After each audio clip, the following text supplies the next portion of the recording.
Welcome to The Explainer. I'm absolutely thrilled to have you with us today because, wow, are we looking at a truly fascinating shift in the real estate tech landscape. Today, we're unpacking Google's sudden massive push to take its real estate listing pilot program nationwide. They're doing this powered by a partnership with a company called HouseCanary. Now, if you track big tech or real estate at all, you already know Google has dipped its toes into this water before, only to pull right back out. But this time, well, the strategy is entirely different. We're going to map out exactly how this partnership functions, the frankly massive data hurdles they had to overcome to get here, and why this time around it just might stick. And trust me, the origin story of this massive corporate initiative is literally the last thing you'd expect. Section 1. From Softball to Nationwide Pilot. So, to really understand this story, we have to start with a chapter that feels way more like a weekend hangout than a stuffy Silicon Valley boardroom meeting. I mean, think about how massive corporate partnerships are usually forged, right? You probably picture months of cold emails, formal pitches, endless slide decks, and intense negotiations in those glass-walled conference rooms. Well, how does a nationwide Google real estate program actually begin in this case? Okay, let's dive into this. Chris Rediger, the CEO of HouseCanary, explains that this entire nationwide initiative began roughly 3 years ago in literally the most unexpected place you can imagine, a softball field. Yeah, a HouseCanary engineer living out in San Francisco was playing in an after-work intramural softball league, and it just so turns out a few Google employees were in that exact same league. They just started chatting between innings. What began as casual banter at a fun intramural sports event just organically grew like wildfire. Google wanted to better understand the real estate space, and those casual conversations eventually manifested into the massive boardroom initiative we're looking at today. It's just a really great reminder that sometimes the absolute biggest technological leaps start with a simple, friendly conversation outside the office. Section 2. Flipping the search experience. And this brilliantly illustrates the core problem Google had to solve when moving from that softball field into the boardroom. See, for years, Google's strategy was essentially selling local service ad slots to real estate agents. Agents would set up a business profile, collect some reviews, and then pay for placement. The problem with that? Well, as Richard pointed out, they had plenty of agents hungry to buy those ads, but absolutely zero consumer demand. Think about it for a second. Nobody goes to Google and types in real estate agents near me when they want to buy a house, right? They search for the houses themselves. So HouseCanary stepped in and suggested flipping the whole shebang entirely. Their solution was to provide actual geographic-based content that perfectly matched what users were inherently searching for anyway, homes for sale in a specific area. Now the search experience lets a user search a geography, look at the actual property listings, and then see both the listing agents and other local agents who serve that specific area. They took advantage of geographic proximity to give the consumer exactly what they want first, a real game changer. Section 3. Navigating the MLS data hurdle. But here's the catch. To make that geographic search experience actually work, you need the inventory. You need the homes.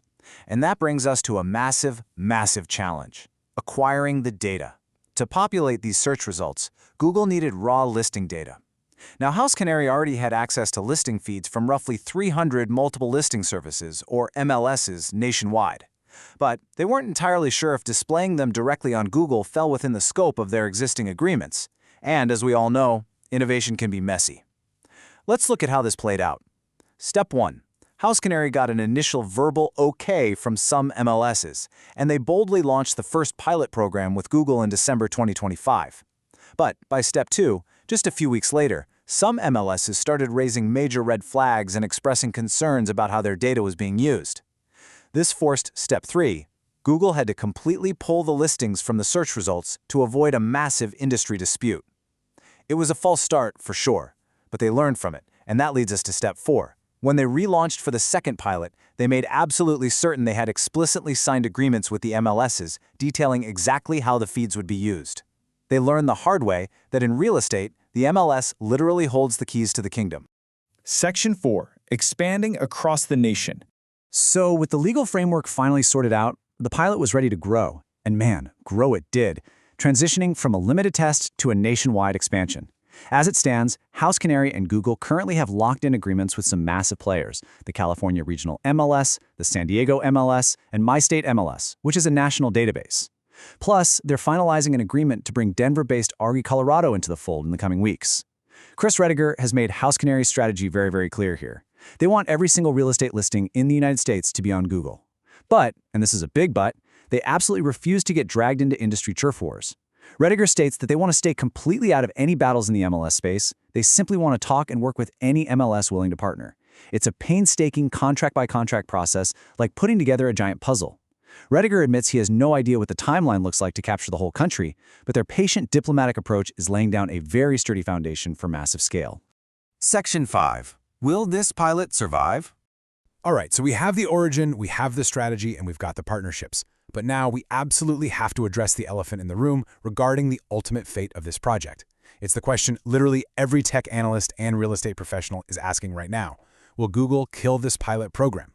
Rediger himself stresses that, despite the national expansion, this is still very much a pilot. They're constantly testing and tweaking based on user behavior. And let's be honest with ourselves. We all know Google's reputation. They have a very famous, very crowded graveyard of pilot programs that they've abruptly shut down the second they didn't meet expectations. Google has even attempted to enter the real estate space in the past, only to back out completely.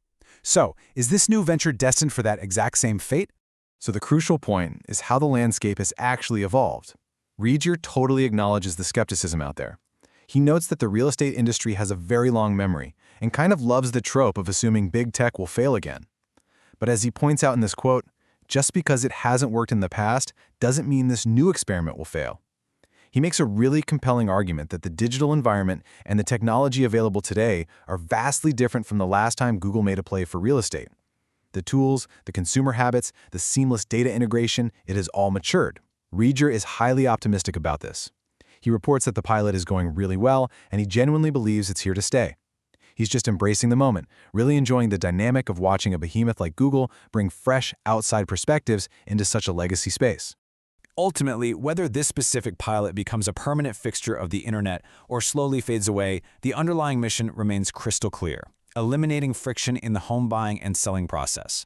Rediger envisions a world where doing what is best for the consumer naturally aligns with what is best for the real estate agent. By utilizing geographic search intent, they're trying to strip away all the noise and connect buyers directly with homes and the local experts who actually sell them. And that leaves us with a truly fascinating question to ponder as we wrap up this explainer. As big tech continues to relentlessly refine how we search for information, will the traditional real estate portals eventually be bypassed entirely? Will the simple everyday Google search bar become the permanent frictionless front door to buying our next home? It's a space we are definitely going to keep our eyes on. Thank you so much for joining me today for this deep dive, and I will see you on the next explainer.